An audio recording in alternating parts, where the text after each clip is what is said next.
right, mediumship, video number 111, terminally ill loved ones. That's the subject of today's video. As always, please like the video, comment on below, click the subscribe button. All those things help other people to see these videos. In this video, I'm going to talk, at the end of the video, I'm going to talk about common biological signs when someone's time is really short. You know they're terminally ill, but people can be terminally ill for months or years.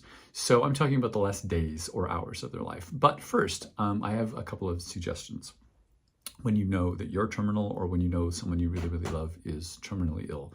So first of all, while you're still healthy, I think everyone should have a will or a living trust. Even if you rent your home and you've got less than $2,000 in the bank and really the only thing you own is your car and furniture, leave a will, leave a simple will. You can probably find them online because people fight when someone dies. And you wouldn't think that they would, but they do. That fighting is mostly about trying to hold on to their loved ones, some piece of their loved ones. So leaving a will just makes that easier. There may be a specific silly little thing of yours that someone wants. And it's good if that's written down. Also, it's really good if you happen to have a different religious background or lack of religious background compared to the people who might end up burying you, like your siblings or your parents. I know a woman who was an ex-Catholic. She wrote into her will, I want to be cremated. Here's what I want you to do with my ashes. I realize my Catholic family will fight everyone on this, and I want to be cremated. Here's what I want you to do with my ashes, despite what my family wants.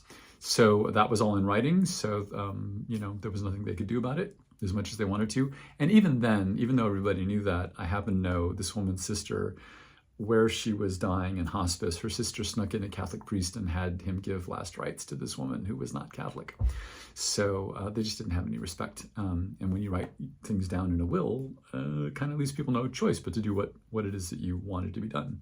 So there's that. And then if you have something more substantial, like if you do own a house or investments or have a lot of money, it's better to have things written down. And a big bonus to that is it's really common, no matter how you die, if you are dying of illness, it's really common to become mentally compromised at the end of your life, even if you're not that old. So my mother, for example, had never had much financially. But as she was dying, she became super crazy generous. She wanted to, and I've seen other people do this, they get really generous in the last days of their life. So my mom wanted to give her sister her car. It was a leased vehicle, so that wasn't even possible. She wanted to buy her niece a car. She didn't have money to buy a car for someone, so that wasn't possible. But every time some new idea would come up, I'd just calmly tell her, because it was true. I'd just say, you have a will. Everything's taken care of in your will. And she'd be like, okay, that's great. And had someone else wanted something like, she wants me to have her car, which we couldn't give away, I was able to say, yeah, there's a will. So it's all written down. Everything's taken care of. It's great having a will. You don't leave a mess for the people you love after you die if you have a will. So there's that. So when someone is terminally ill, if you have a loved one who is dying, before they get addled and confused, I strongly suggest, I urge you to plan that person's memorial or funeral with them. I know that might sound weird, but I did that with my mom.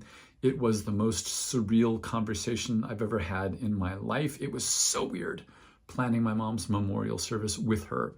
But on the day of that service, and I didn't realize this would happen, but on the day of, everything, like the music, the food, the guest list, the flowers, everything was exactly as she had wanted it. And I realized as that day was happening that I would have been second guessing, I hope this is okay, or I hope she would have liked that. I didn't have thoughts like that because it was all, we had talked about it, I had written it down, everything was exactly as she wanted. And that made the hardest day of my life a tiny bit less awful. So there's that. Plan your loved one's memorial or funeral with them. And that probably sounds weird. It sounded weird to me when it was suggested to me, but I'm so glad that I did it. I'm so glad that I did that. And then, so at the end of someone's life, there are biological signs that I wish someone had told me about when someone is dying. And they're common to all people, biological signs. So first of all, dying for a lot of people, it seems, is a very private moment. It is super common that you're there all day long by your loved one's side, and the moment you get up to go to the kitchen to get a drink of water or to go to use the bathroom, you come back, they've passed.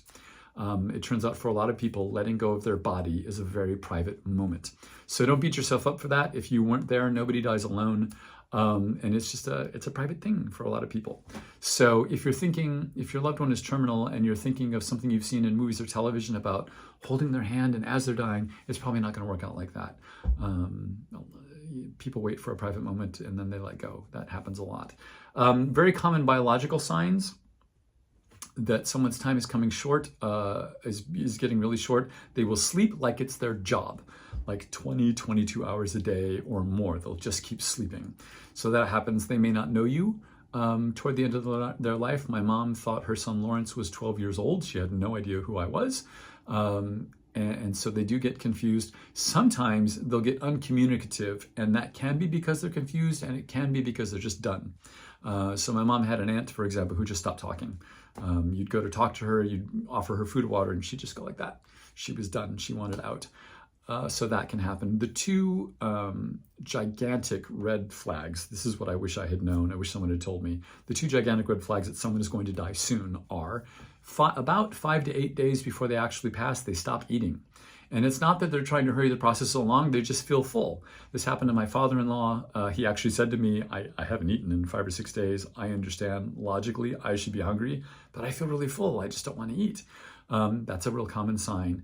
And then hours, like 10 to 20 hours before someone actually dies, this doesn't always happen, but they get what's called the death rattle. And that actually sounds like a metallic mechanical thing in the throat. And when they breathe in and out, it kind of rattles and makes this awful metallic sound. And it depends on when you come upon them. If you've been with them the whole time and they start to have that sound, then death is hours away. If you come upon them and that sound happens, you don't know how long it's been happening, but that's right at the very, very end of life. The death rattle is right at the very end of life. So that's something I wish someone had told me.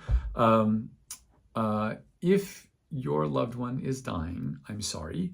I know, all mediums know, that consciousness continues after our bodies stop working. But even for us, even for me, even for mediums, that's not as comforting as you might think it would be. Because, like, for example, right now, I'm aware of my mom and my dad and a really close friend who are all in spirit. Right now, I can feel them. But that super subtle awareness of them is not the same thing. It doesn't even come close to being hugged by them, kissing them, smelling them, hearing their voice. It's just not the same thing. So consciousness does continue, for sure. I guess all I can tell you, if you have someone who's imminently going to pass, I can promise you that you will reunite eventually, right? That's going to happen. You will reunite eventually. But until then, it's super, super stressful. It's a stressful thing waiting for someone to die. And I'm sorry if that's happening to you, but it's going to happen to all of us, right? With something, it's right, death and taxes, that's going to happen to all of us. So I hope this video was helpful. If you liked it, again, click the subscribe button, click like, comment on it. And I'll see you next time.